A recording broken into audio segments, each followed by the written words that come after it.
आपके पास जो पेशेंट आते हैं लिवर ट्रांसप्लांट, किडनी ट्रांसप्लांट, कितना खर्चा करके आए होते हैं? लगभग वो लीवर में तो 40 to 50 lakhs and in kidney लगभग वो 30 to 40 lakhs खर्च करके आए होते हैं।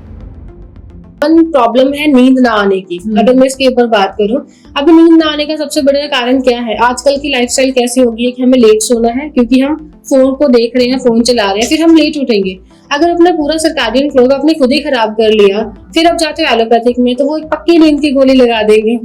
ग्रीन टी पियो और पेट अंदर अपने आप ही चला जाएगा, ऐसा भी है? सिर्फ ग्रीन टी पीने से ही पेट अंदर नहीं जाता, हमें साथ साथ डाइट का भी ध्यान रखना पड़ेगा और फिजिकल एक्टिविटीज भी करनी पड़ेगी। इसकी देसी दारू और हल्दी दोनों मिला के ली जाए तो इसे गठिया का इलाज होगा। इसे गठिया का इलाज नहीं होगा, इस उल्टा आई थिंक हमें अपना इलाज करवाना पड़ेगा।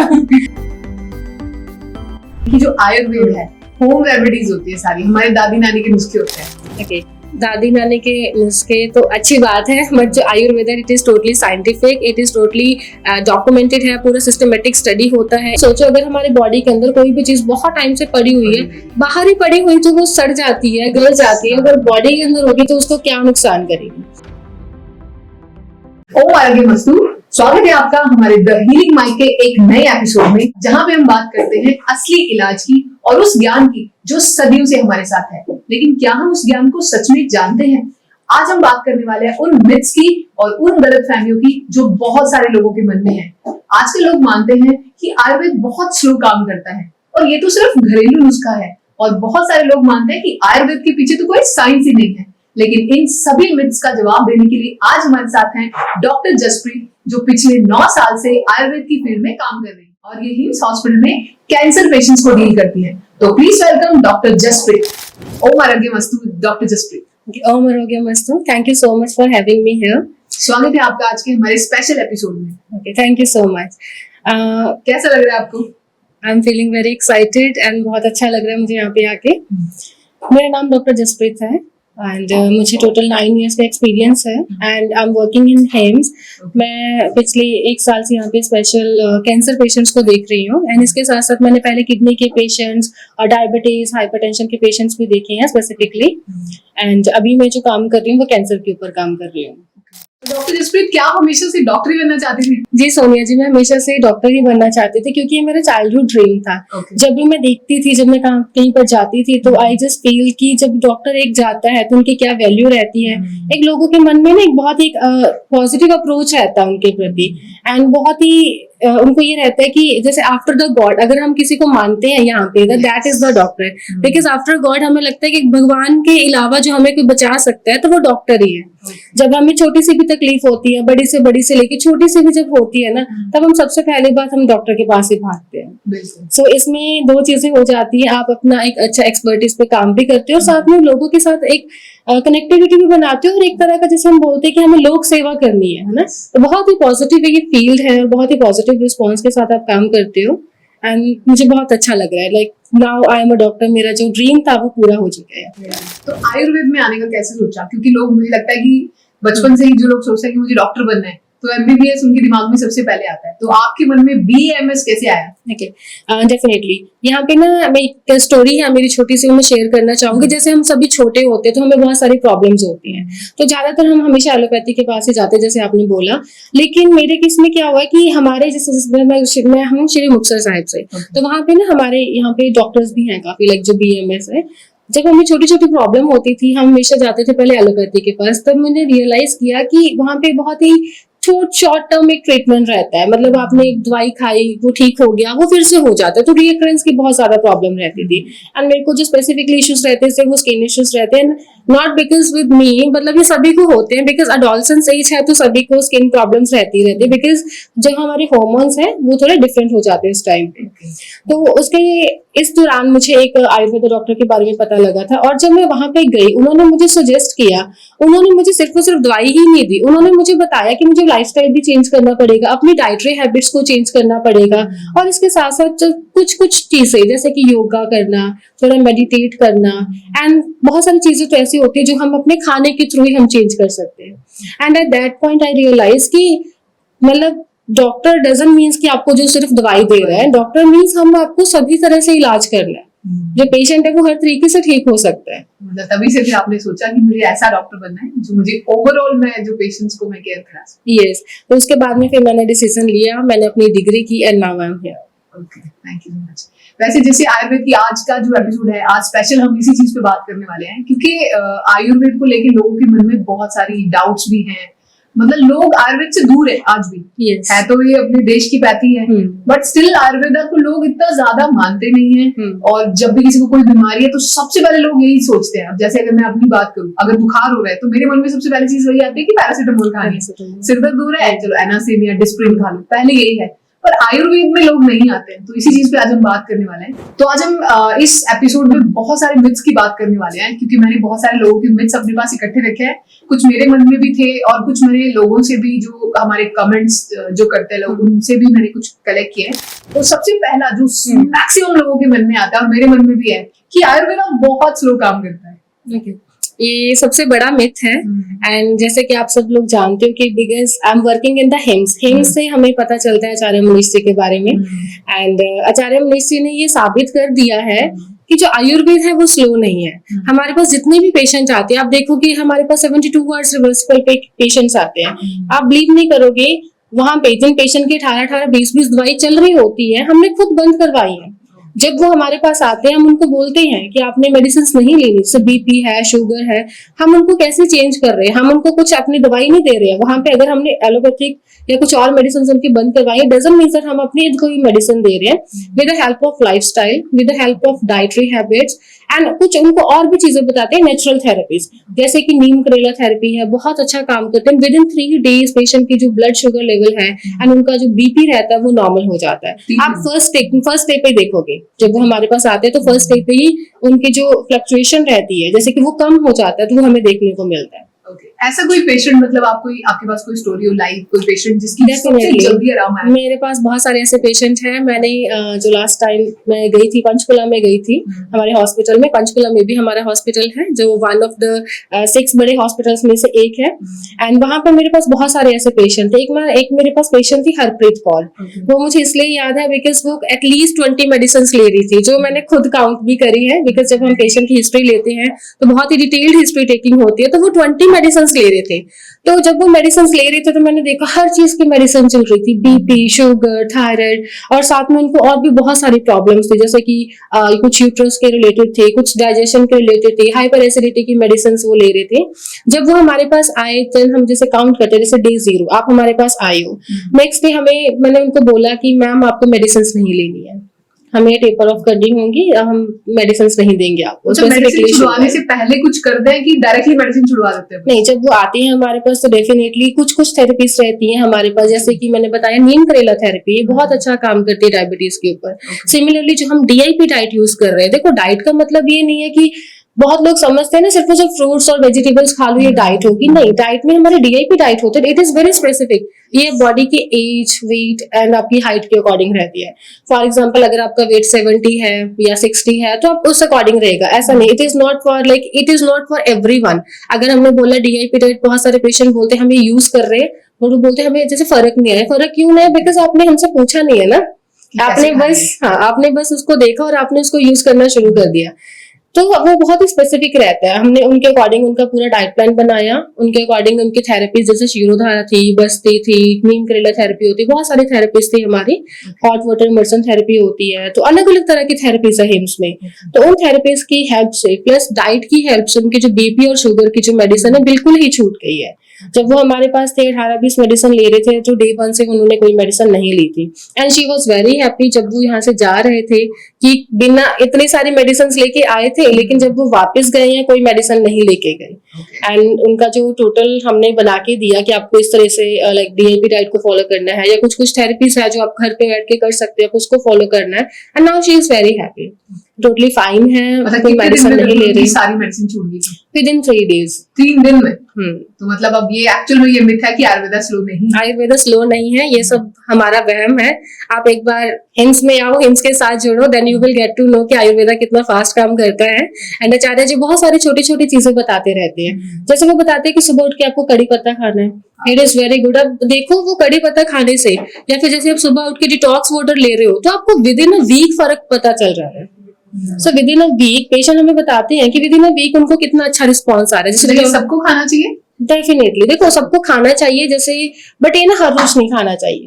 देखो आचार्य जी भी वीडियोस में बोलते हैं, है ना, तो पेशेंट मेरे पास आते हैं, मैं उनको भी बताती हूँ कि जैसे आप 2 दिन खाओ 1 दिन छोड़ दो, 2 दिन खाओ 1 दिन छोड़ दो, बिकॉज जब आपको कोई भी चीज का नहीं पता है and you just want to take it because आप हेल्दी हो और हेल्दियर रहना है, तो वो रेगुलर वे में नहीं लेना है, कुछ टाइम पीरियड के लिए लो फिर छोड़ दो। फॉर एग्जाम्पल अभी मैं भी जैसे डिटॉक्स वाटर यूज करती हूँ, ठीक है, बिकॉज मुझे पता है मुझे कोई प्रॉब्लम नहीं है, तो मैं थोड़ा टाइम लेती हूँ फिर छोड़ देती हूँ, थोड़ा टाइम लेती हूँ फिर छोड़ देती हूँ, तो अब आपकी मर्जी है, आप बीच में कंटिन्यू एंड डिसकंटिन्यू हमें करते रहनी है चीजें, if you are perfectly fine. तो so I got the answer कि आयुर्वेदा स्लो नहीं है। ओके, अगला मिथ है कि बहुत सारे लोग मानते हैं कि जो आयुर्वेदिक जो मेडिसिन होती है सबके लिए सेम होती है, कोई कुछ भी खा ले, जवान बूढ़ा यंग कोई भी होगा, सबकी मेडिसिन सेम होती है, तो ऐसा सच में है? नहीं, ये भी टोटली मिथ है। आयुर्वेदा की मेडिसिन कभी भी सेम हो ही नहीं सकती है। हम सबकी अलग अलग प्रकृति रहती है, तो अकॉर्डिंग टू प्रकृति आपकी जो मेडिसिन है उसकी डोज जो है वो डिसाइड होती है। फॉर एग्जाम्पल आप थोड़ा सा यस, फॉर एग्जाम्पल जैसे मान लो मेरे पास 3 पेशेंट आए हैं एंड उन तीनों पेशेंट्स को लूज मोशन की दिक्कत है, लेकिन एक पेशेंट होगा जिसका वात डोमिनेंट होगा, वात एलिमेंट, एक पेशेंट होगा जिसका पित्त डोमिनेंट होगा और एक होगा जिसका कफ डोमिनेंट होगा, तो हमें उसके अकॉर्डिंगली मेडिसिन देनी। तीनों को हम एक जैसे मेडिसिन नहीं दे सकते। सो आपकी पूरी एलिमेंट्स को बैलेंस करना होता है और साथ में अकॉर्डिंग टू द एज हमें डिसाइड करना होता है। सबके लिए सेम मेडिसिन नहीं, आयुर्वेदा सबके लिए सेम नहीं हो सकता। एंड मेरा यही एक रिक्वेस्ट भी रहेगी सभी को कि हमें कभी भी सुन के कोई मेडिसिन नहीं लेनी है, कोई भी चीज यूज नहीं करनी है, बिकॉज वो एक चीज अगर एक पर्सन को इफेक्ट आ रहा है फिर हम बोलते दूसरों को इफेक्ट नहीं आ रहा, क्यों नहीं आ रहा? Because you don't know your प्रकृति। अगर आपको आपकी प्रकृति नहीं पता तो आप फिर कैसे खुद को चेंज कर पाओगे? बिल्कुल सही, थैंक यू सो मच। इसके अलावा जैसे अभी एक और मिथ है कि जितनी भी हर्बल चीजें होती है, हर्बल मेडिसिन, वो सब आयुर्वेदा होती है, ऐसा भी है? नहीं, ये भी टोटली मिथ है। एक्चुअली आयुर्वेदा हर्बल है, बट हर्बल होने के साथ साथ इसमें बहुत सारी चीजें हैं। इसको बोलते हैं, जैसे आयुर्वेद में वर्ड आता है काष्ठ औषधियां, ठीक है, इसमें क्या रहता है, हमारा जैसे रस शास्त्र होता है, हमारा विशेषज्ञ कल्पना होता है जिसमें मेडिसिन के बारे में ही बताया गया, like these are the books of Ayurveda. तो उसमें स्पेसिफिकली मेडिसिन के बारे में ही बताया गया। एक इस तरह की मेडिसिन होती है जो हम सिर्फ और सिर्फ प्लांट बेस्ड पे रखते हैं, और कुछ इस तरह की मेडिसिन होती हैं जैसे कि जो हम नेचुरल चीजों से बनाते हैं या लेते हैं। जैसे आपने देखा होगा कि समुद्र में जैसे सी शेल्स मिलते हैं, आपने देखा होगा जैसे पर्ल होता है, उसमें भी मुक्ता पिष्टी, है ना, या जैसे इस तरह की आपने मेडिसिन का नाम सुना होगा, तो वो भी तो एक आयुर्वेदा का नेचुरल रिसोर्स ऑफ मेडिसिन है। जो भी चीजें हैं सारी नेचुरल होती हैं, but not only about plants है, अच्छी बात है, ठीक है, तो लेकिन इसके साथ साथ जैसे कुछ सामुद्रिक द्रव्य भी रहते हैं, उसी तरीके से अलग अलग द्रव्य का हमारा पूरा डिटेल्ड स्टडी है, बहुत ही वास्ट स्टडी है, तो उसमें हर तरह की यूज करते हैं। होती है सोन, मोती भस्म, सोन भस्म, ऐसा कुछ इसमें भस्म भी होती है, उसको हम थोड़े से एलिमेंट्स में लेके आ सकते हैं, जैसे कि हम मरकरी भी यूज करते हैं, ठीक है, पारद जैसे हम उसको बोलते हैं। इसके अलावा बहुत सारे ऐसे द्रव्य जो यूज करते हैं, बट लोगों को लगता है कि जो मरकरी है, एक टाइम पे था जब मरकरी बैन भी था, बट आफ्टर दैट लोगों को पता लगा कि देखो we are not using mercury as it is form, उसका टोटली शोधन होता है, मारन होता है, उसके टोटल प्रोसीजर होते हैं प्योरिफिकेशन के। प्योरिफिकेशन करने के बाद बहुत ही एक एक्चुअल मात्रा में, बहुत एग्जैक्ट मात्रा में उसको यूज किया जाता है इन मेडिसिन। अब जैसे कई लोग मानते हैं कि जो आयुर्वेद है होम रेमेडीज होती है सारी, हमारे दादी नानी के नुस्खे होते हैं। ओके, दादी नानी के नुस्खे तो अच्छी बात है, बट जो Ayurveda it is totally scientific, it is totally documented है, पूरा सिस्टमेटिक स्टडी होता है, इसमें कुछ भी ऐसा नहीं है कि टोटली होम रेमेडीज है। Home remedies are very different, Ayurveda is very far and very important then it. जैसे क्या होता है बचपन में, अगर मुझे भी जैसे खांसी हो जाती थी तो मेरी दादी ना एक वो नहीं होता जो चीनी वाला, जो क्या बोलते हैं उसको, बूरा बोलते हैं, चीनी को पीस के जो बनता है वो क्या होता है, तो उसमें देसी घी डाल के, काली मिर्च डाल के उसको गर्म करके वो खिला देती थी और उससे खांसी ठीक हो जाती थी। तो ये भी आयुर्वेद का पार्ट है। देखो ये सारी चीजें ठीक है क्योंकि छोटी छोटी चीजें हैं जो हम नेचुरली यूज कर लेते हैं, बिकॉज आयुर्वेद में बहुत सारे ऐसे द्रव्य आप उसको ना एक ही कंटेंट में यूज कर सकते हो, बट अब अगर हम मेडिसिन में जाओगे तो हम 3-4 द्रव्यों को, औषधियों को मिला के कोई दवाई बनाते हैं जो कि एक्चुअल में काम करती है आपके रूट कॉज के ऊपर। क्योंकि लोगों को यही लगता है कि जो नुस्खे यूज करते हैं, जैसे हल्दी हो गया, अदरक हो गया, खांसी होगी, तो जैसे फिर मेरा ये कहना है कि अगर सारे नुस्खे ही काम करते होते तो आज फिर हमें आयुर्वेदा डॉक्टर की जरूरत ही ना पड़ती, बट इन रियलिटी आयुर्वेदा इतना बड़ा है, अभी वर्ल्ड वाइड मतलब फेमस है, अभी ऐसा नहीं है कि किसी को नहीं पता आयुर्वेद के बारे में। सभी लोगों को नॉलेज हो रही है, सभी लोग उसकी तरफ आ रहे हैं ना। अगर छोटी छोटी चीजें ही काम करती तो कभी बड़ी बीमारी होनी ही नहीं थी। ठीक है, ये भी एक फैक्ट है। अगर इट मीन्स दैट कि कहीं ना कहीं आयुर्वेदा हमारी सोच से बहुत ऊपर है। कभी रिम्स हॉस्पिटल में जैसे अभी आप काम कर रहे हैं, ऑलरेडी कैंसर पेशेंट्स आपके पास आते हैं, किडनी पेशेंट्स भी आते हैं, तो कभी किसी पेशेंट ने बताया आपको कि उसने अब तक क्या क्या घरेलू नुस्खे यूज कर लिए, ट्राई कर लिए? ये डेफिनेटली बहुत सारे लोग करते हैं, जैसे कि सुन के कुछ भी, जैसे दालचीनी का कुछ भी काढ़ा यूज कर लिया, जो सौंफ, इलायची, इन सब चीजों को बहुत मिक्स करके यूज करते हैं। बट एक्चुअल में क्या है, ये सारी चीजें काम करती है, लेकिन तब काम करेंगे जब आपको आपकी प्रकृति का ज्ञान होगा। अगर आपको आपकी प्रकृति का ज्ञान है तो इससे क्या है, इससे ना कई बार ऐसा होता है कि पेशेंट को वैसे रिजल्ट्स नहीं मिल पाते, फिर वो नेगेटिव बोलते हैं इस चीज के बारे में। सो हमें पहले पूरी नॉलेज होनी चाहिए, फिर ही हम बात कर पाएंगे। जैसे हम बोलते हैं little knowledge is a dangerous thing, तो वही है इसमें। ओके। और लोगों को मतलब अगर मैं पूछूं कि जैसे अगर मुझे कैसे पता चलेगा कि मेरी प्रकृति कौन सी है, कैसे लोगों को कैसे पता चले इनकी प्रकृति? या ये डॉक्टर ही बताएगा आपको, बिकॉज ऑब्वियसली जो डॉक्टर ने इतने साल से पढ़ाई करी है वही आपको बता पाएंगे। हम जज नहीं कर पाते, बिकॉज जो प्रकृति रहती है वो दो तरह की रहती है, एक होती है शारीरिक, एक होती है मानसिक। शारीरिक जो होती है हम लोगों के जैसे फिजिक्स से मतलब उनको देखते हैं। फॉर एग्जाम्पल बहुत छोटी सी बताऊंगी एक चीज, बिकॉज उसमें बहुत सारी चीजें होती है। अगर कोई पर्सन बहुत ही उसकी हाइट लंबी है और उसका जो कलर, आपने देखा होगा ज्यादातर जो लंबी हाइट वाले उनका कलर कम्प्लेक्शन थोड़ा डार्कर वाली साइड होता है, तो वात एलिमेंट उनमें प्रधान रूप से होता है। अगर किसी की मीडियम हाइट है और एक्ने, पिंपल्स, मूल ज्यादा रहते हैं, वो पित्त प्रकृति का लक्षण रहता है। और जो कफ प्रकृति वाले लोग होते हैं अक्सर उनका कलर बहुत फेयर होगा एंड उनकी हाइट बहुत छोटी होती है, लेकिन नॉर्मल से भी जैसे छोटी हाइट रहती है। तो ये जैसे मैंने एक बताया आपको लक्षण। इसी तरीके से जब हम प्रकृति देखते हैं, बिकॉज किसी भी इंसान की एक प्रकृति नहीं होती है, प्रकृति आपके तीनों दोषों को मिलके ही बनती है, वात, पित्त और कफ को। ऐसा रहता है जैसे हम बात कर सकते हैं लाइक पित्त प्रधान, वात मध्यम, कफ हीन, मतलब उसमें पित्त बहुत ज्यादा है, फिर वात जो है कम है और कफ सबसे कम है। इस तरह से तीनों ही है, होते तीनों ही है, एक प्रधान रहता है। और इसी तरीके से आपकी मानसिक प्रकृति को भी इसी तरीके से हम देखते हैं। जो लोग वात प्रकृति वाले होते हैं वो बहुत ज्यादा मतलब बहुत चंचल मन के होते हैं। आपने देखा होगा ना, कई लोग ऐसे होते हैं टिकते ही नहीं है, मतलब मुझे इधर जाना उधर जाना, ये भी काम करना वो भी काम करना, उस तरीके से। जो पित्त वाले होते हैं वो पित्त की बहुत इंटेलिजेंट होते हैं, वो मतलब they know what to do. And वो जो ऐसे लोग होते हैं वो जल्दी कहीं बात नहीं करेंगे तो गुस्सा नहीं करते हैं, लेकिन जब भी वो करेंगे उनका बहुत ही एक स्ट्रॉन्ग पॉइंट होता है, फिर आप उनके सामने बोल भी नहीं पाते। और जो कफ वाले होते हैं वो बहुत ही लेजी होते हैं कि चलो ठीक है आज नहीं काम किया, हम कल काम कर लेंगे। तो साइन है आपकी प्रकृति, ये थोड़ी थोड़ी साइन है, आप इससे थोड़ा जज कर सकते हैं। लेकिन इसमें सारे फ्रॉम हेड टू टू आपकी प्रकृति आपको मतलब शो करती है कि आप कैसे हो, आपके मतलब बालों से लेके आपके पैर तक, ईच एंड एवरीथिंग। तो जो बीएमएस डॉक्टर्स होते हैं मतलब वो कैसे चेक करते हैं? तो कोई अलग उनका परीक्षण का कुछ मतलब तरीका? तो इसमें हमारे पास काफी सारी चीजें होती है, जैसे षड्विध परीक्षा होती है, दशविध परीक्षा होती है। ठीक है, इजी भाषा में क्या? इजी भाषा में बोलेंगे कि षड्विध मतलब 6 तरह की परीक्षाएं हम करते हैं, उस तरीके से 10 तरह की परीक्षाएं हम करते हैं। फिर हमारी नाड़ी परीक्षा होती है। ठीक है, नाड़ी परीक्षा से आपके जो वात, पित्त, कफ है वो पता चल जाता है कौन सा एलिमेंट जो है बड़ा हुआ है या कम हुआ है। इसलिए जब भी आप जाओगे ना, कई बार डॉक्टर आपको नाड़ी देख के बता देते हैं। जैसे हम कहते हैं हमेशा कि जब भी आप हमारे हॉस्पिटल में आते हो तो सबसे पहले आपका नाड़ी परीक्षण होता है। ठीक है, तो वहां पे डॉक्टर सबको बता देंगे कि आपका जो डाइजेस्टिव सिस्टम है वो इम्बैलेंस है, मीन्स आपको कहीं ना कहीं हाइपर एसिडिटी, कॉन्स्टिपेटेड ना रहना, इस तरह की नाड़ी देख के पता चल जाता है। सेकेंडली जैसे कि अभी कोई भी पर्सन है, अगर उसके बाल फॉर एग्जाम्पल जैसे हम एक प्रकृति बनाते हैं, अगर किसी के बाल बहुत ही घने और लंबे हैं तो ये कफ प्रकृति का लक्षण है। तो सिमिलरली अगर अभी बहुत सारे लोग आपने देखे होंगे जिनके ना बाल बहुत जल्दी सफेद हो जाते हैं और कम उम्र में, उनका पित्त एलिमेंट बहुत प्रधान है।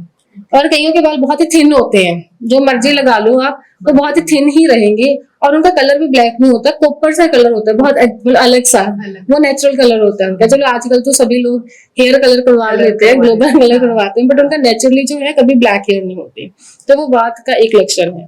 तो इस तरीके से आपकी सारी चीजों को देखा जाता है। जैसे पंचकर्मा के बारे में लोगों का मानना है कि अरे पंचकर्मा ये तो स्पा जैसा होता है, बॉडी मसाज करवाओ और आ जाओ घर, तो स्पा सेंटर और पंचकर्मा में कोई डिफरेंस नहीं है, लोगों का जो मानना है। तो एक्चुअल में ऐसा है? ये टोटली मिथ है। पंचकर्मा मसाज से बहुत ऊपर है। जब भी आप आओगे तब आपको पता चलेगा कि एग्जैक्टली पंचकर्मा होता क्या है। पंचकर्मा देखो वर्ड ही क्लियर करता है, 5 कर्म आयुर्वेद के according, means there are 5 type of karma और द थिंग्स जो हम करते हैं पेशेंट्स के ऊपर। अभी करते कैसे, ऐसा नहीं हर किसी को स्नेहन और स्वेदन, जैसे आपने बोला बॉडी मसाज, उसको हम बोलते हैं आयुर्वेद में स्नेहन और स्वेदन।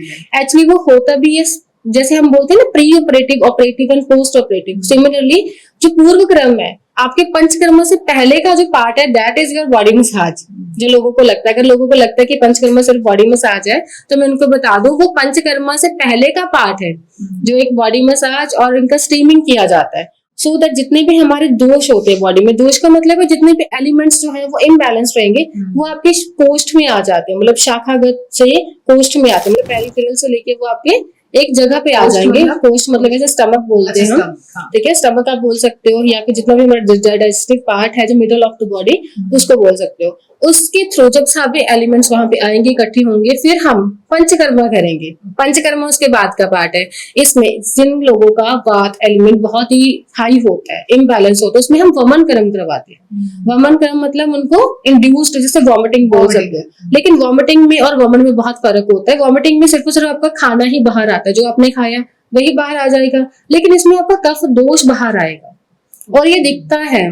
मतलब ये सिर्फ वॉमिट नहीं है, ये सिर्फ वॉमिटिंग नहीं है, ये सिर्फ और सिर्फ आपका जो भी आपका दोष एलिमेंट प्रधान है, स्पेसिफिकली कफ एलिमेंट, वो आपका बाहर आएगा। और ये हम चीजें देखते हैं, जो डॉक्टर्स है ना वो चेक करेंगे, इसमें प्रवर, मध्यम और हीन होता है कि आपके कितने वेग आए हैं, तो वो सारी चीजें चेक होती है वहां पे। बहुत बड़ा साइंस है ये बहुत बड़ी साइंस है। सिमिलरली वात के लिए बस्ती होती है, पित्त के लिए विरेचन होता है। अगर मान लो किसी लोगों को बहुत हम बोलते हैं ऊर्ध्व जत्रुगत रोग है, मतलब आपके सिर के रोग हैं, आपकी शोल्डर के ऊपर कोई आपको रोग है, इसमें बहुत सारे आते हैं। जैसे कि आपका कफ एलिमेंट इसमें बहुत हाई रहता है, कि कोल्ड कफ बहुत जल्दी हो जाता है लोगों को, हेडेक की प्रॉब्लम बहुत ज्यादा रहती है, तो उसमें हम जैसे शिरोधारा, नस्या, अक्षय तर्पण, तो अलग अलग चीजें रहती हैं।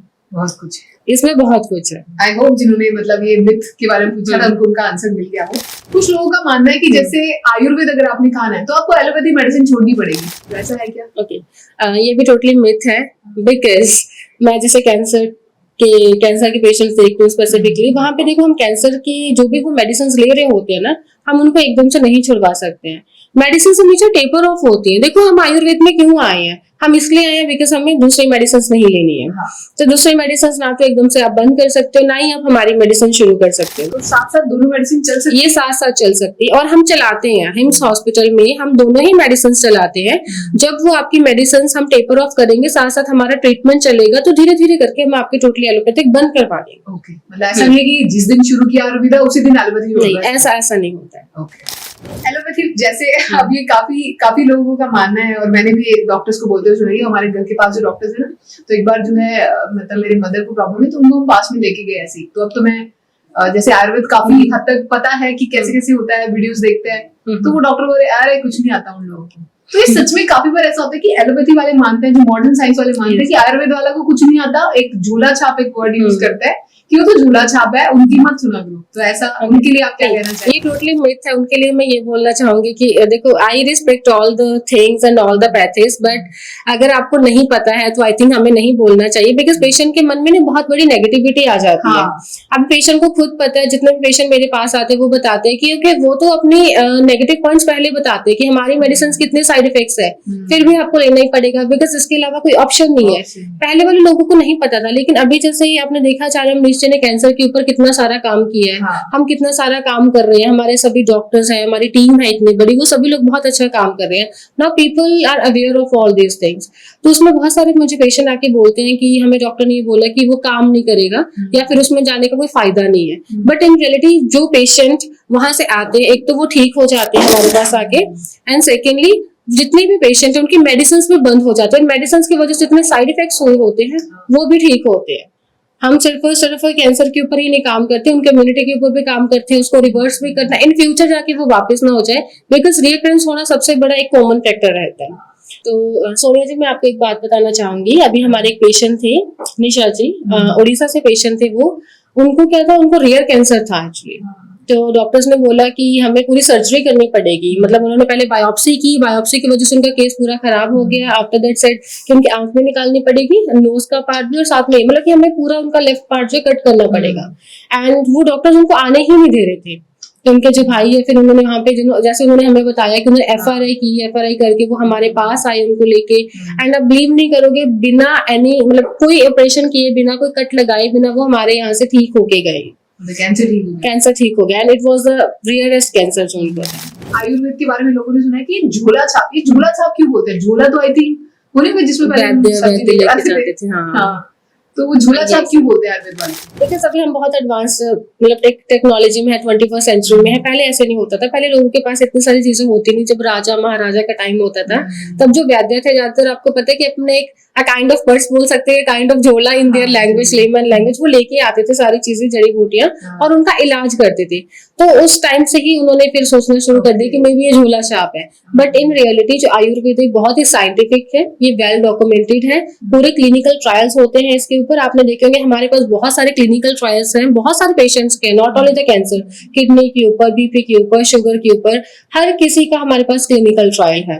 और एविडेंस बेस्ड मेडिसिन होती है इसकी। इसका मतलब ये होता है कि जो भी हम मेडिसिन दे रहे हैं ना, पहले उनकी ऊपर टोटली रिसर्च होती है, फिर हम उनका प्रॉपर क्लिनिकल ट्रायल होता है, उसके बाद में हम कोई भी मेडिसिन है वो पेशेंट को देते हैं। तो ये सारी चीजें वैलिड है। एंड आयुर्वेद जो है वो 5000 ईयर्स बैक है। अब जो अगर मैं बाकी पैथेस की बात करूं तो वो हार्डली आई थिंक ज्यादा से ज्यादा सेंचुरीज और कपल ऑफ सेंचुरीज में है। But Ayurveda is 5000 year back. तब भी वो काम कर रहा था, वो आज भी काम कर रहा है, वो आगे भी काम करेगा, because we are not giving you any kind of chemicals in your body. Chemicals नहीं हम डाल रहे हैं, हम आपको बहुत ही नेचुरल तरीके से काम कर रहे हैं। मतलब इसीलिए उन्होंने बस उसका नाम दे दिया कि बस उनका एक नाम दे दिया है। इसके अलावा जैसे आपने ये क्वेश्चन ऑलरेडी कवर कर दिया है कि लोगों के मन में मिथ है कि आयुर्वेद के पीछे कोई साइंस नहीं है, पर आपने ऑलरेडी आई थिंक इसको शेयर कर दिया। आयुर्वेद में इसका भी 2-3 एग्जांपल्स देना चाहूंगी। आयुर्वेद के पीछे totally science and it is very logical. इसमें बहुत सारी चीजें आपने देखा होगा, पहले ना हल्दी और नीम का स्पेसिफिकली ना पेटेंट के ऊपर बहुत ही ज्यादा एक मतलब काइंड ऑफ की पॉलिटिक्स हुई थी, क्योंकि फॉरेनर्स जो थे उन्होंने ना पेटेंट कर लिया था हल्दी को एज अ कि एंटीसेप्टिक की तरह काम करती है, नीम को एज एंटीबैक्टीरियल है। बट आपने देखा होगा वो केस जो है बाद में रद्द करना पड़ा, because it is already patent to Ayurveda. Ayurveda में तो हर चीज पहले से ही लिखी गई है। आज जितनी भी रिसर्चेस हो रही है वो सब कर रहे हैं, but it is already written in Ayurveda, पहले से ही लिखी जा चुकी है, सारी चीजें हैं। बट वही है कि लोगों को ना पता था, ना आई थिंक कोई बता पाया उस टाइम पे।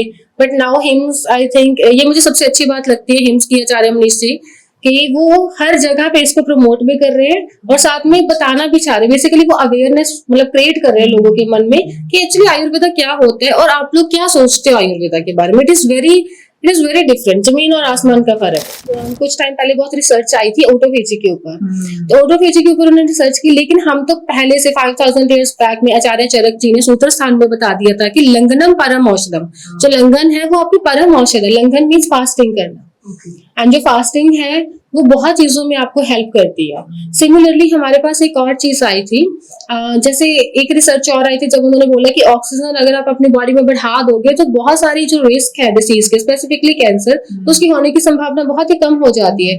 लेकिन अगर आप देखोगे आयुर्वेद में तो पहले से हम लोग बोल रहे हैं कि आप योगा करो, अनुलोम विलोम करो, और ब्रीथिंग एक्सरसाइज की भी बहुत सारे टाइप्स हैं।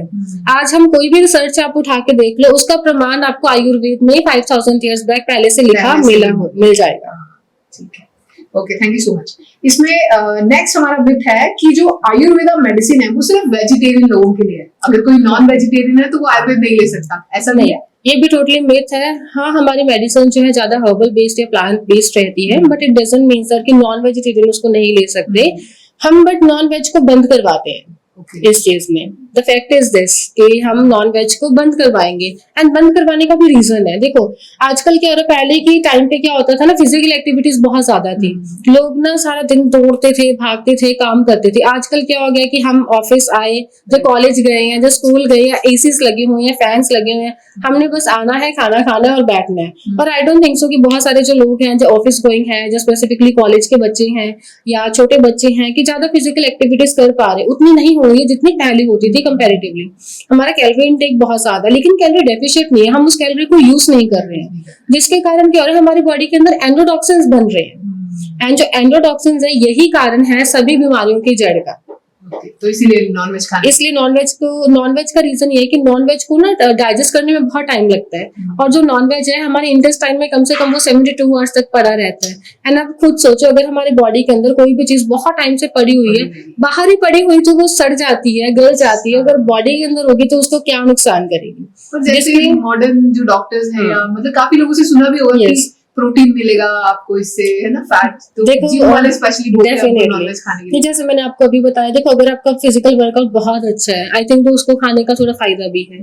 बट अगर आप फिजिकल वर्कआउट ही नहीं कर रहे तो आप नॉनवेज तो छोड़ो, तो आप प्रोटीन में अगर मैं बात करूँ पनीर की, आप पनीर भी नहीं बचा पाओगे अगर फिजिकल एक्टिविटीज नहीं है। एंड रही बात प्रोटीन का, आयुर्वेद में बहुत अच्छा रिसोर्स है। हम बोलते हैं जैसे लेग्यूम, जो हमारे लेग्यूमस प्लांट रहते हैं, स्पेसिफिकली दालें जिसको बोलते हैं, दालें, दालों में सबसे ज्यादा प्रोटीन होता है, आपको फिर क्यों खाना है। एंड जब भी मुझे पेशेंट बोलता है, मैं उनको हमेशा ये बात बोलती हूँ, non veg means you are eating dead, yes, and it is not a good thing. I think ये बिल्कुल भी अच्छी बात नहीं है। आप एक डेड को खा रहे हो तो उससे क्या ही मतलब, अगर कोई चीज डेड होगी इट मीन्स उसके सारे कंपोनेंट्स ऑलरेडी डेड हो गए हैं, तो हम उसमें क्या ही प्रोटीन, क्या ही कुछ लेंगे। मेरे अकॉर्डिंग नॉनवेज के अलावा बहुत सारी ऐसी चीजें हैं जिनमें बहुत ही हाई वैल्यू का प्रोटीन रहता है। प्रोटीन आप सोर्सेज उसको भी, मतलब अगर आयुर्वेद की बात करूं, प्रोटीन के कौन से बेस्ट सोर्सेज है? देखो जो दालें हैं बहुत अच्छी, मतलब बहुत तरह की दालें रहती हैं, बहुत अच्छा मतलब सोर्स है हमारा प्रोटीन का। और उसके साथ जो ब्लैक चने हैं, जो चने हैं, वो कितना अच्छा सोर्स है प्रोटीन का। तो इसके अलावा बहुत सारी चीजें रहती हैं, बट अकॉर्डिंग टू प्रकृति आप डॉक्टर को दिखा के आप अपना डाइट प्लान जैसे बनवा सकते हो। इसके अलावा जैसे एक और मिथ है आयुर्वेद को लेके कि आयुर्वेद बहुत एक्सपेंसिव है, बहुत महंगी दवाइयां आती हैं, और Okay. एलोपैथी जो या फिर मॉडर्न मेडिसिन, कोई और मेडिसिन की अगर मैं बात करूं तो बहुत सस्ते में काम चल जाता है। हाँ, थोड़ा फर्क तो है, but it will depends upon the duration of your disease. For example आपको अभी कोई प्रॉब्लम हुई है, आप मेरे पास अभी आ गए, तो डेफिनेटली बहुत ही छोटी सी अमाउंट में आपकी डिसीज जो है वो ठीक हो जाएगी। अभी आप मेरे पास बहुत ही लास्ट स्टेज में आ रहे हो जहाँ पे मैं कुछ भी नहीं कर सकती हूँ, तो डेफिनेटली वहां पे ट्रीटमेंट बहुत महंगा हो जाएगा, क्योंकि जो मेडिसिन है हमारी वो काफी कॉस्टली बनती है। अगर आप उसका कॉस्ट देखोगे एक्चुअली, बिकॉज हमें प्लांट बेस पे बनानी है, उसके अंदर हम इतनी सारी चीजें और डालेंगे, बिकॉज हमें इम्यूनिटी के ऊपर भी काम करना है, हमें रूट कॉज के ऊपर भी काम करना है, इन फ्यूचर जाके आपको वो प्रॉब्लम ना हो जाए उसके ऊपर भी काम करना होता है, आपके डाइजेस्टिव सिस्टम के ऊपर, आपके एक्सक्रीटरी सिस्टम के ऊपर, हम सभी चीजों को कवर करते हैं। बट बाकी पैथीज में देखोगे ना, मान लो आप गए, आपने बोला कि मुझे फीवर हो गया, तो डॉक्टर ने बिना कुछ पूछे कि और साइन एंड सिम्टम्स क्या आ रहे हैं, वो फीवर की मेडिसिन देंगे। बट हमारे यहाँ पे कभी ऐसा नहीं होता, इसलिए जो हमारी हिस्ट्री टेकिंग है वो बहुत ही लंबी होती है, कम से कम 30 मिनट्स हम प्रॉपर पेशेंट को देते हैं, प्रॉपर उनकी हिस्ट्री टेकिंग होती है, उनका पर्सनल हिस्ट्री, उनका फैमिली हिस्ट्री, उनका ऑक्यूपेशनल कैसा है, या फिर वो किस तरह से, अगर कोई पास्ट हिस्ट्री या पास्ट इलनेस रहा है, कैसे मेडिसिन ली हैं, तो टोटली वो सारी चीजें देखनी पड़ती हैं। So that is the reason कि हम जब दूसरी पैथी में जाते हैं, हमने एक बार मेडिसिन ली, हम ठीक हो गए, बट वो रिकरेंस बहुत बार हो रहा है। Yes. वो बार बार होने के कारण आपकी बॉडी, आप उसको नुकसान कर रहे हो, और वो ठीक नहीं कर रहे हो, आप नुकसान कर रहे हो। आयुर्वेद में क्या है, ठीक है आपको टाइम लगेगा, we are taking time, because हमें आपके रूट कॉज के ऊपर जाना है, हमारे धातुओं के ऊपर जाना है, और हमारी 7 तरह की धातु होती है, तो 1 बाय 1 सबको ठीक करना है, तो उसके ऊपर डेफिनेटली टाइम लगेगा।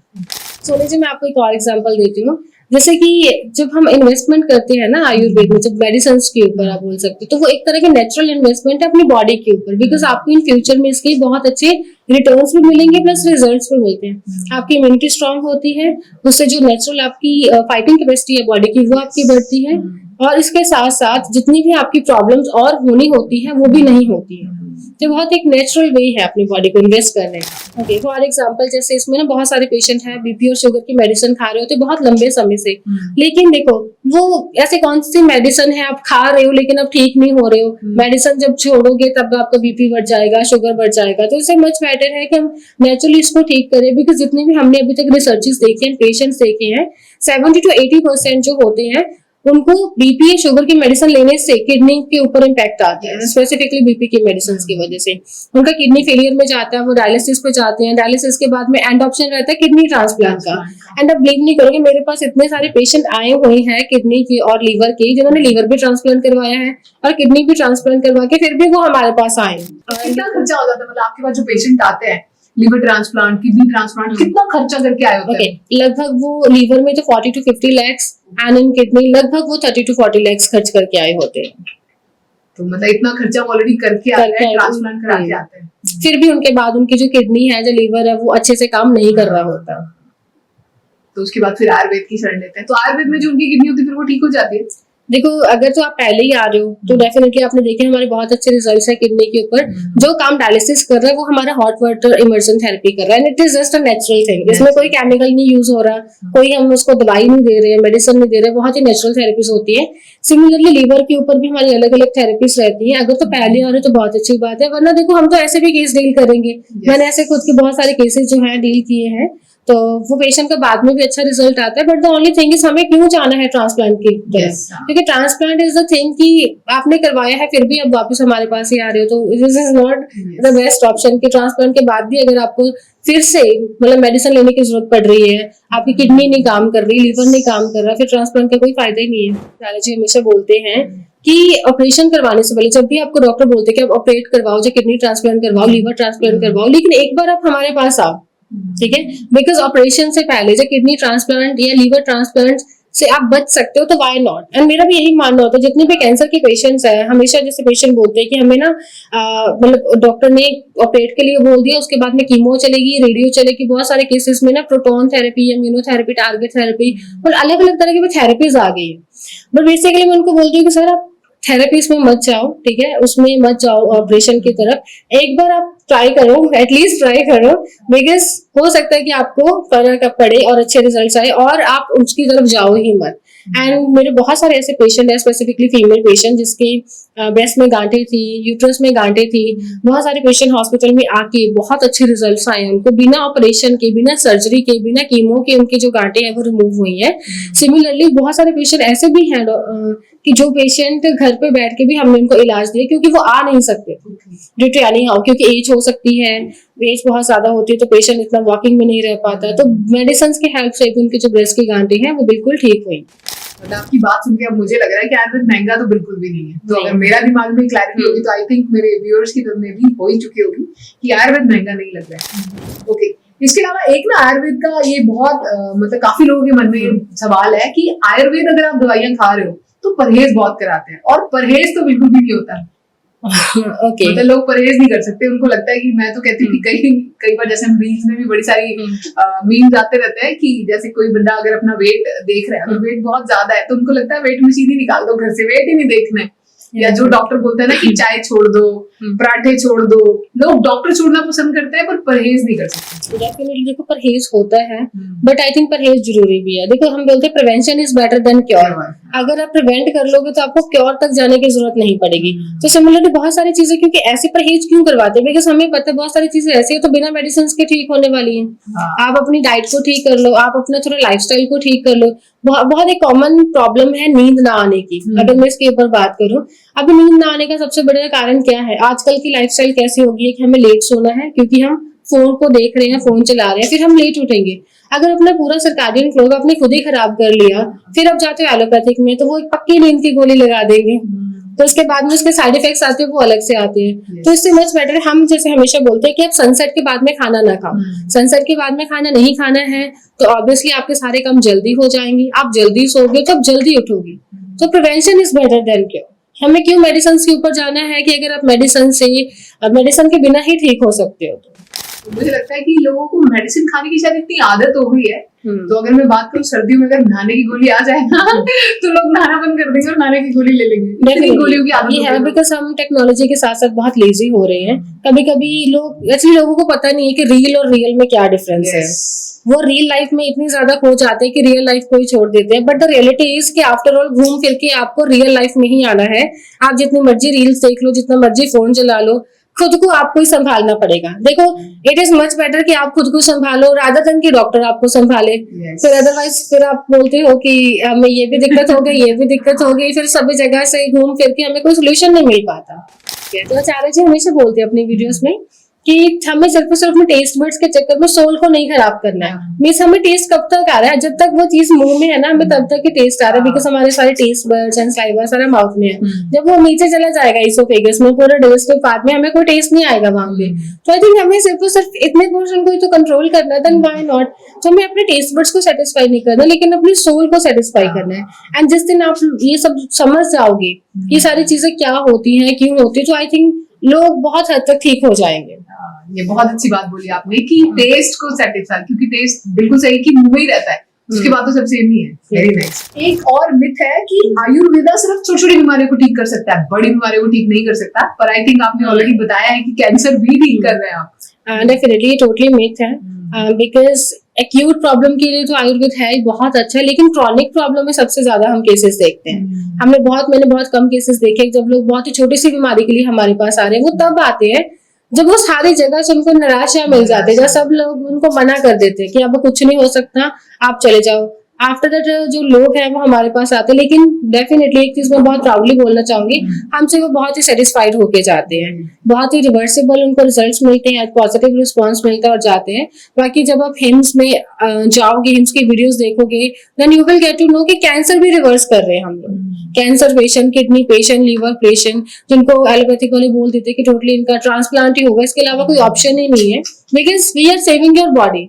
हम नहीं चाहते कि आप देखो एक पार्ट कट करवाओगे, दूसरा पार्ट कट करवाओगे स्पेसिफिकली इन कैंसर, इस तरह से तो पूरी बॉडी कट जाएगी। हट जाएगी, हाँ। तो हम किस किस चीज को बचाएंगे? मुझे लगता है यही शायद हमारे देश का दुर्भाग्य है कि कुछ भी प्रॉब्लम आती है वो आयुर्वेद की तरफ नहीं भागते हो, जब सब तरफ से हार जाते हैं तब वो आई थिंक आयुर्वेद की तरफ भागते हैं।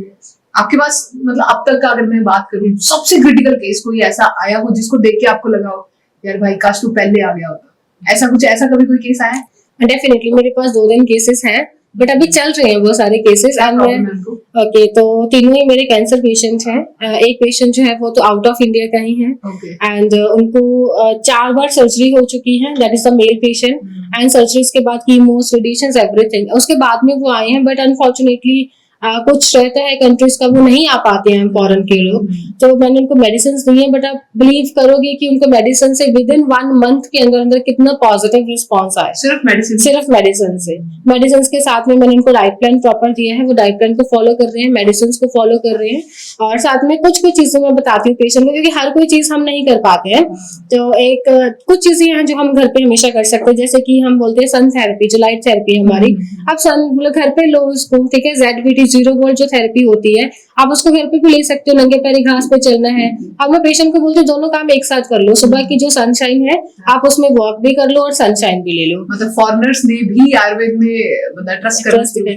हाँ, यस। अभी मेरे बहुत सारे पेशेंट हैं जो एक्चुअली नॉन इंडियंस है, इंडियंस है ही नहीं है, और उनको बहुत अच्छा रिस्पॉन्स आ रहा है। कुछ पेशेंट्स इंडिया भी आ रहे हैं अभी।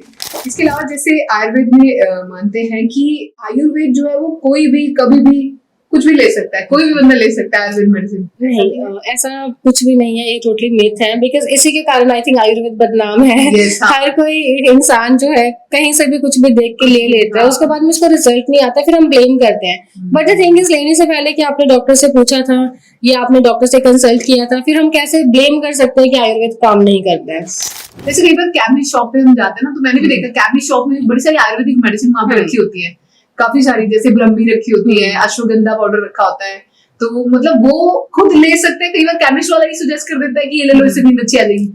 तो अगर ऐसा बहुत सारे मेडिसिन हैं कि जैसे जो ब्रह्मी सिरप होता है वो काफी अच्छा है, वो आप ले सकते हो, जैसे बोलते हैं, मतलब बिना डॉक्टर की प्रिस्क्रिप्शन के लिए, बिना डॉक्टर की प्रिस्क्रिप्शन के नहीं, मतलब आपको एक बार डॉक्टर को जरूर कंसल्ट करना चाहिए कि आप क्यों करना चाहते हो वो सारी चीजें। देखो, जैसे मैं डॉक्टर हूँ, मुझे पता है कि मुझे क्या चीज लेनी चाहिए, मैं खुद भी ले लेती हूँ, ठीक है, मुझे और किसी से कंसल्ट करने की जरूरत नहीं है। हाँ, बट अगर आपको नॉलेज ही नहीं है उस चीज की, then you should have to consult firstly. बिना कंसल्टेशन के हम कुछ भी लेंगे तो उसको वैसे रिजल्ट्स नहीं आएंगे, फिर हम नेगेटिव हो जाएंगे। Thank you. इसके अलावा जैसे बहुत सारे लोगों के मन में सवाल है, एक मिथी है बल्कि ये बोलो कि आयुर्वेदिक दवाइयां गर्म होती हैं। ये तो मैं भी मानती हूँ कि आयुर्वेदिक दवाइयां बहुत गर्म होती हैं। नहीं, ऐसा कुछ भी नहीं है, ये टोटली मिथ है। आयुर्वेदिक कभी गर्म नहीं होता है। पहले बात तो गर्म ठंडा कुछ होता ही नहीं है। ये अगर हम मेडिसिन की हम बात करें तो हम बोलते हैं रस पंचक। हमें रस, गुण, वीर्य, विपाक और उसका अनुगुण भी हम देखते हैं। इसका मतलब ये रहता है, मान लो जैसे आंवला है, तो आंवला ठंडा होता है, ठीक है, वैसे ऑब्वियसली हमें पता है। त्रिदोष शामक होता है जैसे वो, ठीक है, मतलब वो वात, पित्त और कफ तीनों को ही बैलेंस करेगा, किसी को कम ज्यादा नहीं करता, ठीक है। और वो कषाय रस होता है। कषाय में जब आप आंवला खाते हो तो थोड़ा सा अलग सा टेस्ट आता है, लेकिन जब पानी पी लेते हो तो मीठा लगता है, तो वो अनुरस है उसका।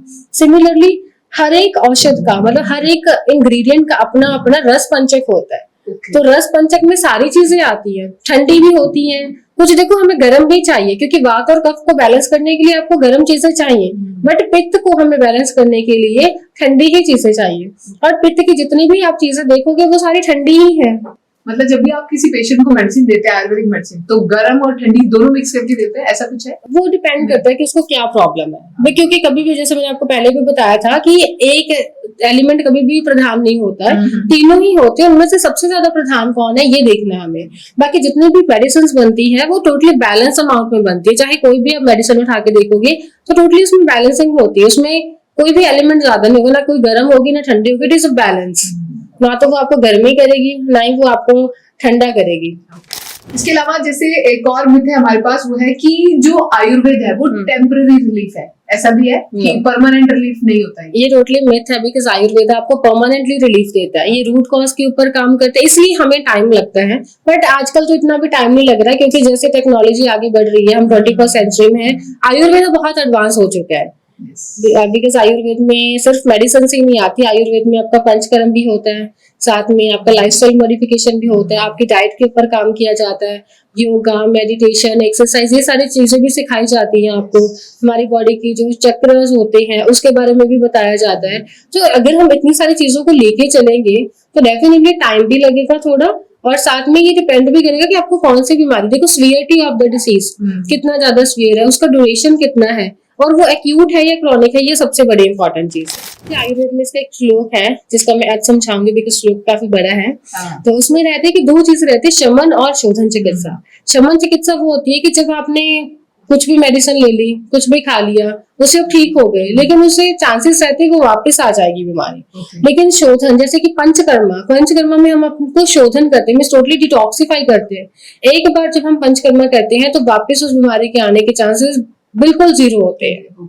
मतलब आयुर्वेदा में पंचकर्म ही यूज करते हैं बीमारी को परमानेंटली क्योर कराने। यस, इसी में एक और चीज मैं बोलनी चाहूंगी कि जो डॉक्टर त्रिहान है वेदांता के सबसे बड़े जो डॉक्टर हैं, वह बहुत लोग उनको जानते भी होंगे। उन्होंने स्पेसिफिकली आपके अपने एक वीडियो में बोला है कि जो पंचकर्मा है, it is the only way कि आप बहुत लंबे समय तक जीवित रह सकते हो अपनी बॉडी को हीलिंग के लिए, रिपेयरिंग के लिए। उन्होंने बोला कि panchakarma is the very best solution. उसमें क्योंकि एक बात पूछी गई थी उनसे कि बहुत सारे लोग आजकल हम प्लेटलेट्स इंजेक्ट कर रहे हैं, तो that is not any solution. जब आप पंचकर्मा करवाते हो, पंचकर्मा में आपकी सेल्स की रिपेयरिंग, हीलिंग एंड रिजुविनेशन होता है, जिसके कारण जो आपकी लाइफ की लॉन्जेविटी है वो बढ़ जाती है। Longevity, everybody wants to live 100 years। I was asking you, आजकल इंडिया में भी ऐसे कई सारे देसी बायो हाइकर्स, कई सारी चीज़ें होती हैं। ठंडे पानी आइस बकेट में कूद जाना, ठंडे पानी से मुंह धोना, infrared, red light therapy, blue light therapy, all these therapies. और फिर ब्रायन जॉनसन है जो कि अपने आप को इंजेक्ट भी कर रहे हैं प्लेटलेट्स से, अपने बेटे के प्लेटलेट्स से। आप कैसे देखते हैं इन सारी चीज़ों को? क्या डेथ को डिफीट करना या एजलेस हो जाना? You want to live longer, should I tell you? Panchakarma in Ayurveda is the best rejuvenation you can ever do. Once a year, if you can do Panchakarma, you will detoxify yourself enough to live life healthily. Okay, तो doctor साहब, आज का हमारा last जो myth बचता है वो ये है कि सिर्फ मेडिसिन से ही सारी बीमारियां ठीक हो जाती है। आई थिंक ये क्वेश्चन सबने ऑलरेडी कवर हो भी चुका है, फिर भी अगर आप इसको क्लियर करना चाहें कि क्या मेडिसिन से ही ठीक होता है या कुछ और भी करता है? नहीं, आयुर्वेद में मेडिसिन के अलावा बहुत सारी चीजें हैं, जैसे हम ऑलरेडी डिस्कस भी कर चुके हैं। लेकिन इसमें देखो पंचकर्मा आता है जो बहुत ही इंपॉर्टेंट रोल प्ले करते हैं। साथ में आपकी डाइट, हम डाइट चेंज करवा देते हैं तो 50% ऑफ द डिसीज वहीं पर खत्म हो जाती है। और पंचकर्मा से आपका टोटली बॉडी का शोधन हो जाता है, जिससे वो बीमारी वापस नहीं आती है। इसी के साथ थोड़ी लाइफस्टाइल चेंजेस हमें करनी पड़ती है। I know that it is very hard कि आज के टाइम पे हम इतना नहीं कर पाते हैं, बट स्टिल, जैसे कि सुबह जल्दी उठना, शाम का खाना सनसेट के बाद में नहीं खाना है, रात को जल्दी सोने से आपका बायोलॉजिकल क्लॉक सेट हो जाता है। तो जो हमारे इंटरनल हमारे हार्मोन्स जितने भी होते हैं वो बैलेंस होते हैं। तो सिमिलरली इसके साथ और भी बहुत सारी चीजें हैं, जैसे षट चक्र है। जब आप योगा करते हो, प्राणायाम करते हो, एक्सरसाइज करते हो, आपके षट चक्र बैलेंस होते हैं। मतलब Ayurveda is not only about herbs and medicine, नहीं, आयुर्वेदा पंचकर्मा भी, योगा भी, सब कुछ बीच में आता है। Thank you so much doctor Jaspreet, आपने बहुत अच्छी इन्फॉर्मेशन दी और मतलब ऑलमोस्ट मेरे भी सारे मिथ्स जो है वो क्लियर हो गए। अब ना एक और चीज मुझे क्लियर करनी है, जैसे हमारे सभी, आई होप आपका भी एक फैमिली ग्रुप बना होगा व्हाट्सएप पे, तो ऐसे बहुत सारे लोगों के फोन में व्हाट्सएप में बहुत सारे फैमिली ग्रुप्स बने होते हैं। तो कई बार ना उन ग्रुप्स में बड़े सारे नुस्खे आते हैं। तो मैंने काफी लोगों से पूछ पाछ के 1-2 क्वेश्चंस मैंने नोट किए हैं, कुछ मेरे भी क्वेश्चंस इसमें ऐड है, तो आप बताना कि वो सही है कि नहीं है। तो जैसे कई बुआ वगैरह बीच में डाल देते कि ये कर लो ये कर लो, मैं भी डालती होती उस ग्रुप में कि आज मुझे ये हो रहा है, तो कहीं ना कहीं से कोई ना कोई नुस्खा मिल जाता है। तो ये सही है या नहीं? जैसे कई बार मिलता है कि सुबह सुबह एक नीम का पत्ता खा लो, दवाई की जरूरत ही नहीं पड़ेगी, ऐसा कुछ है? नहीं, ऐसा नहीं है। नीम अच्छी बात है, नीम की अपनी अलग प्रॉपर्टीज है, बट अगर आप पूरी लाइफ टाइम नहीं बीमार होना चाहते तो उसके लिए अलग अलग हमें चीजें करनी पड़ेगी। मतलब खाली नीम से काम नहीं? खाली नीम से काम नहीं चलेगा। ओके, तो बनाना दूध के साथ लेने से वजन बढ़ेगा, ये तो बहुत सारे लोग बोलते हैं। नहीं, कि आयुर्वेद बनाना शेक में टोटली विरुद्ध आ रहा है। It is incompatible diet. हम कभी नहीं बोलते कि आप फल के साथ दूध लो। ओके, मतलब फल के साथ दूध खाना ही नहीं लेना चाहिए। ओके, हर बीमारी का एक ही सोल्यूशन है, हल्दी और गर्म पानी में डाल के पी लो, ये भी काफी लोग बोलते हैं। अच्छी बात है, हल्दी की अपनी प्रॉपर्टीज है हीलिंग की, लेकिन हर बीमारी का सोल्यूशन हल्दी नहीं हो सकता। तो हर बीमारी का सोल्यूशन अलग अलग अलग अलग, तो डॉक्टर से पहले मिलना पड़ेगा। Yes. ओके, इसके अलावा जैसे लोग बोलते हैं ना कि शुगर जो है, अगर आप चीनी बंद कर दोगे तो शुगर ठीक हो जाएगी, तो सच में ऐसा है? ऐसी बात नहीं है, सिर्फ चीनी से कुछ नहीं होगा, बिकॉज चीनी से ज्यादा कार्बोहाइड्रेट्स हमारी गेहूं और राइस में भी होता है, ठीक है, और बहुत सारी चीजें जिसमें फ्रक्टोज या ग्लूकोज बहुत ज्यादा मिलेगा, तो हमें इन सभी चीजों को कंट्रोल करना पड़ेगा। ओके, तो मतलब शुगर ठीक करने के लिए सिर्फ चीनी नहीं है, और काफी बहुत सारी छोड़ना चीजें हैं वो आपको छोड़नी पड़ेंगी। ओके, खाली पेट लहसुन खाने से बीपी नॉर्मल हो जाता है, ये तो मैंने भी खाया है कई बार कि पहले बोला जाता था ना कि खाली पेट लहसुन खाओ, बॉडी में कहीं कोई गांठ नहीं होएगी, बीपी नॉर्मल रहेगा। मैंने काफी टाइम खाया है, तो सही है ये? नहीं, एक्चुअली लहसुन की अलग प्रॉपर्टीज है, बीपी का अलग कंसेप्ट है, ठीक है, क्योंकि बीपी में बहुत सारे तरह की बीपी होता है, प्राइमरी होता है, सेकेंडरी होता है, ये आपको किसी स्ट्रेस की वजह से हो रहा है, किसी और ऑर्गन की वजह से हो रहा है, तो लहसुन is a good but not for the BP. Okay, गिलोय सब ठीक कर देता है, कोरोना भी। गिलोय तो कोरोना के टाइम पे काफी लोगों ने गिलोय काढ़ा पिया है। गिलोय हमारी बहुत ही एक इम्पोर्टेंट इंग्रेडिएंट है आयुर्वेद की, बट वो हर किसी पे नहीं चलेगी। ओके, मतलब तो गिलोय लेना चाहिए रेगुलर या नहीं? नहीं, रेगुलर नहीं लेना चाहिए। रेगुलर नहीं लेना चाहिए। ओके, दूध में घी मिला के पीने से नींद अच्छी आती है, ऐसा है? No, basically it calm down your nerves, but नींद का इससे कुछ ऐसा लेना देना नहीं है। हाँ जी। ओके, ग्रीन टी पियो और पेट अंदर अपने आप ही चला जाएगा, ऐसा भी है? सिर्फ ग्रीन टी पीने से ही पेट अंदर नहीं जाता, वरना आज सब लोग ही पतले होते हैं। हमें साथ साथ डाइट का भी ध्यान रखना पड़ेगा और फिजिकल एक्टिविटीज भी करनी पड़ेगी। इसके लिए तो वो श्रद्धा कपूर की एड भी आती है ना टीवी में, लिप्टन ग्रीन टी। लेकिन देखो, हमने उसको सिर्फ लिप्टन ग्रीन टी में देखा, लेकिन उसके बाद में वो कितना जिम करते हैं, कितनी अपने कैलोरीज को कंट्रोल करते हैं, मतलब वो लोग भूल जाते हैं। ये नहीं बताते। नींबू पानी पीने से लिवर डिटॉक्स हो जाता है। एंड लेमन वाटर वैसे अच्छा है, because it basically alkaline property रहती है, अपनी बॉडी को अल्कलाइन करता है, बट आपको अगर डिटॉक्स करवाना है तो वो पंचकर्मा ही आपको डिटॉक्स करेगा। पंचकर्मा के कोई अलावा कोई ऐसी चीज नहीं है जो बॉडी को डिटॉक्स करती है। जैसे आजकल रील्स में अगर मैं बात करूं, जैसे इंस्टाग्राम पे बड़े से रील्स आते हैं, डिटॉक्स वाटर, तो सही है? डिटॉक्स वाटर जैसे आपने देखा होगा, आचार्य जी भी बोलते हैं डिटॉक्स वाटर। लोग बेसिकली जब भी बोलते, लेकिन वो एक चीज और बोलते हैं, बेसिकली आपकी बॉडी को अल्कलाइन करता है। तो डिटॉक्स वाटर मीन्स आपकी बॉडी को अल्कलाइन करे। जब तक आपकी बॉडी एक अल्कलाइन नेचर में है तब तक आप ठीक हो, लेकिन जैसे वो एसिडिक हो जाएगी तो आपको बीमारियां जो आनी शुरू हो जाएंगी। बट अगर आपको डिटॉक्स करवाना है तो वो panchakarma is the only solution for the detoxification. इसके अलावा लास्ट क्वेश्चन है, ये तो बड़ा फनी है कि देसी दारू और हल्दी दोनों मिला के ली जाए तो इसे गठिया का इलाज हो जाता है। इसे गठिया का इलाज नहीं होगा, इस उल्टा आई थिंक हमें अपना इलाज करवाना पड़ेगा। तो I think it is just a myth. तो आयुर्वेद में गठिया का इलाज है क्या? डेफिनेटली बहुत अच्छा इलाज है, मतलब गठिया ठीक हो जाता है। जैसे कई लोग बोलते हैं ना कि गठिया तो ठीक ही नहीं होता। तो it is autoimmune disorder, but Ayurveda में इसकी अलग से चिकित्सा रहती है, अलग से। जैसे कि हम पंचकर्मा करेंगे, लेकिन इसमें रूक्ष स्नेहल और स्वेदन चलेगा। ज्यादातर लोग क्या ऑयल अप्लाई करना शुरू कर देते हैं, but it is only disease, आपको ऑयल अप्लाई नहीं करना है, वर्जित है यहाँ पे, हम मना करते हैं। ओके, मतलब तो अगर इलाज कराना है तो पहले डॉक्टर से एक बार चेक पड़ेगा। Definitely it can be reversible. आप खुद की डाइट को कंट्रोल करो, लाइफस्टाइल को थोड़ा सा कंट्रोल करना पड़ेगा, और साथ में पंचकर्मा करवाओ, बहुत अच्छे रिजल्ट्स हैं इसके। ओके, एक और बड़ा अच्छा नुस्खा आता है कि अगर फेस पे ग्लो चाहिए तो डेली बेसन लगाओ। ओके, बेसन लगाना अच्छी बात है, लेकिन अगर फेस पे एक्चुअल ग्लो चाहिए, बिकॉज बॉडी में बाहर तभी कुछ दिखेगा जब आप अंदर से ठीक होते हो। तो अगर आप ग्लो चाहते हो तो आपको पहले अंदर से अपने सारे ऑर्गन्स को ठीक करना पड़ेगा, बिकॉज योर फेस रिफ्लेक्ट्स कि आपके इंटरनल ऑर्गन्स कैसे हैं। सो बेसिकली आपको इंटरनल ऑर्गन्स को क्लीन करना पड़ेगा, अंदर से आपकी बॉडी को ठीक करना पड़ेगा, तभी आपका फेस ग्लो करेगा। इसके अलावा आजकल ना ये बड़ा, मतलब ये मैं भी रील्स बहुत देखती हूँ, तो मैं बड़े सारे मैंने देखे हैं कि जैसे फेस मास्क लोग बनाते हैं, एक तो अलसी का, चावल का, तो क्या ये एक्चुअल में काम करते हैं? लोग प्री एंड पोस्ट भी दिखाते हैं, तो बहुत सारे लोग पीछे पड़ जाते हैं कि हमें भी करना है, फेस पे ग्लो लाना है। नहीं देखो, डेफिनेटली ये सारी चीजें काम करती है बिकॉज ये नेचुरल है। हल्दी की अपनी प्रॉपर्टी है, अब अलसी की देखो अपनी प्रॉपर्टी। राइस वाटर बहुत चला था बीच में, मैंने भी यूज की थी। बट द थिंग इज इसके साथ साथ आपने देखो अगर लोग पानी बहुत ज्यादा पीते हैं, वो बताते भी कभी कभी रील्स में, like drink a lot of water, वो साथ में कोकोनट वाटर बहुत ज्यादा लेते हैं। फ्रूट्स एंड वेजिटेबल्स वो ज्यादा खाएंगे comparatively to cooked food, semi cooked food पे आ जाते हैं वो, और साथ साथ जूसेस बहुत लेते हैं।